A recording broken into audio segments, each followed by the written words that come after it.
काली से हरियापुर 10 जाइछि मु तो ताकू देखिथिली आगु एमिति खाली भिड़ी मोड़ी होउतला ताई भूत तो देह लागिछि आई से भूत को छोड़ोछु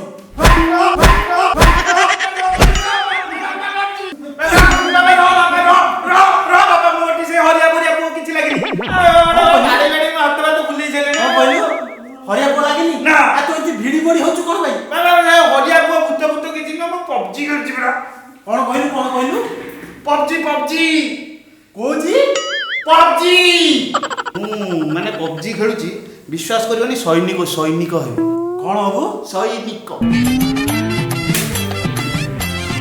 कहला सैनिक हे अरे 6 वर्ष ला तो 10 हिडोटा नहीं पानु दाही विष सब बाहरी पलाई एथरा कहू सैनिक हबी सैनिकटा हबो ना म हबो अरे बाहर तले हेसे पिला होतनी बापा से हिडा फिडा मते टिके 6 वर्ष आगु कहना ना जदी हिडोटा मते कहिदा मु डेई पड़तानी ओ स्कूल ले हाई जंप रे फास्ट से हिडोटा मते टिके देखै दबडी मु डेई पड़ी फास्ट अरे सेटा सिना हिडो कथा गोटे कथार न था तो भड़िया गप गांडे पुओ मोटो जन्म हला केमिति के दिसन बापा तुमने सेमति कथा त जम्मा भी करबन आ जदी मु तम कोन आ कि गां लागबो कथा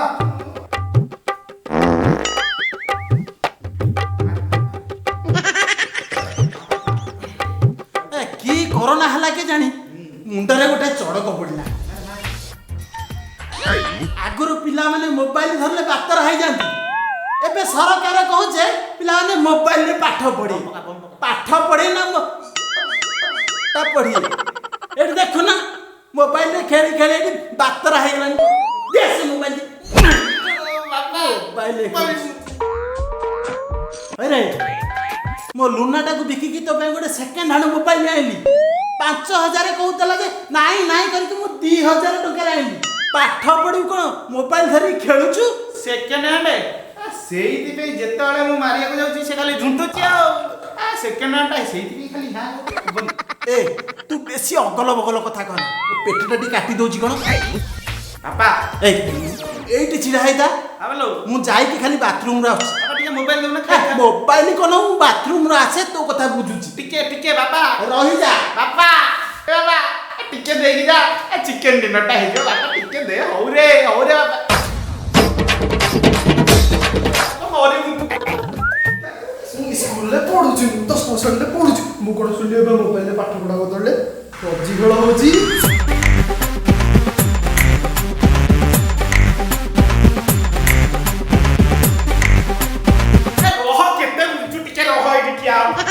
रहबे अरे जी कितना माइलू मु पूरा मार के सफा कर दीची पूरा 50 किलो देख कड़केटा मु आनी छी रहबे ए कहतु ले मु स्कूल रे पढुची 10वीं श्रेणी पढुची न एटा से पढुची ए से बाबा भाड़ा के काटियो दशम 6 चुपचाप से सिरा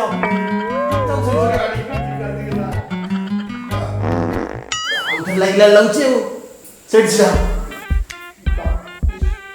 अरे ए तुम दी जण जा गोटे प्रश्न पचार उत्तर दियो ता उत्तर पापा हां मु गोटे क्वेश्चन पचारि कहू जा तू पुनी मते प्रश्न पचारि हां अरे 6 वर्ष होला पूरा 10 हिडोटा डेई पालु तू पुनी मते को प्रश्न पचारि रे हां पचार पापा पचारि जे कंडीशन हाँ कंडीशन टा हला जदी मु क्वेश्चन टा पचारि जदी तमे आंसर टा देई देबो ताले तमे जहा कहबो मु से मानबी आ फोन टा पाठ पढिला समय रे मानबी खाली ଆଉ ଅନ୍ୟ ବେଳେ ମୁଁ ତମକୁ ଦେଇଥିଲି ତମେ ତମ ଯାହା କରୁଛ କର।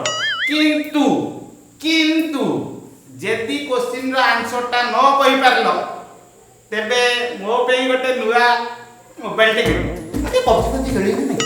ନୂଆ ମୋବାଇଲ ଆଉ ଆଉ ଘରେ ଖାଲି ପଇସା ଥୋଇଲା ଭଳିଆ କହୁଛି। ହଉ ହଉ କଣ ପଚାରେ କଥା ତୁ ପଚାର ବାପା ସତରେ ପଚାରିବି ତ? ହଁ ଯେ କ୍ୱେଶ୍ଚିନ୍ ଟା ଟିକେ ମନ ଦେଇକି ଶୁଣୁଥିବ ହଁ ହେଲା। ତିନିଟା ପିମ୍ପୁଡ଼ି ଥିଲେ, ବୁଝିପାରିଲ କି ନାହିଁ? ଟିକେ ରହିଯା।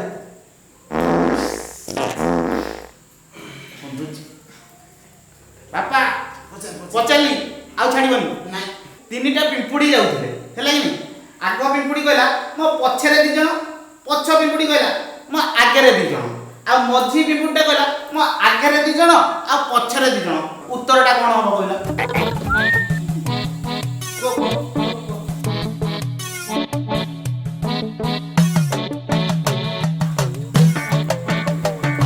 ବାପା ବାପାରେ ଆଡ଼ିଆ ନାଇଁ ଆଡ଼ି ହଉ ତମେ କହୁନ। ଆରେ ବାପା ମୁଁ ତ ବୁଢ଼ା ହେଲାଣି। ହଁ ଆଉ ତମେ ତା କହୁନ। ଛଡ଼ା ତ ମୁଁ ତ ସେଇ ଚାଟଶାଳୀ ଯାଇଥିଲି। ହଁ ଆଉ ବେଶୀ କିଛି ପଢ଼ିନି। ତ ପୁଅ ମୋର 10ମରେ ପଢ଼ୁଛୁ। ଆଉ ଉତ୍ତରଟା ତୁ କହ। ଏତେବେଳକୁ ମାନିଲ ତ? ଆଗରୁ କାହିଁ ମାନୁନଥିଲ? ଯେ ବାପା ମୁଁ ଯୋଉ କଣ୍ଡିସନଟା କରିଥିଲି ସେଟା ମନେ ଅଛି ନା ନାଇଁ କହିଲା? କଣ୍ଡିସନଟା ମନେ ଅଛି ନା ନାଇଁ? ମୋର ତ ଇଆଡ଼େ ବୋହି ଯାଉଛି ମୁଁ ଆଉ ସିଆଡ଼େ କ'ଣ ନା ମନେ ନା ତମେ କଣ୍ଡିସନରେ ଯଦି ରାଜି ହବ ଆନ୍ସର କହିବି, ନହେଲେ ନାଇଁ ଘରକୁ ଯିବୁ ଆଉ। ହଁ ତୁ ମୋବାଇଲ ପାଇଁ କଣ୍ଡିସନ କରିଥିଲୁ ତ? ଦବ ତ? ଦବ ତ? ଆରେ ଦବ ତ? ହଁ କୁହ ଖାଲି।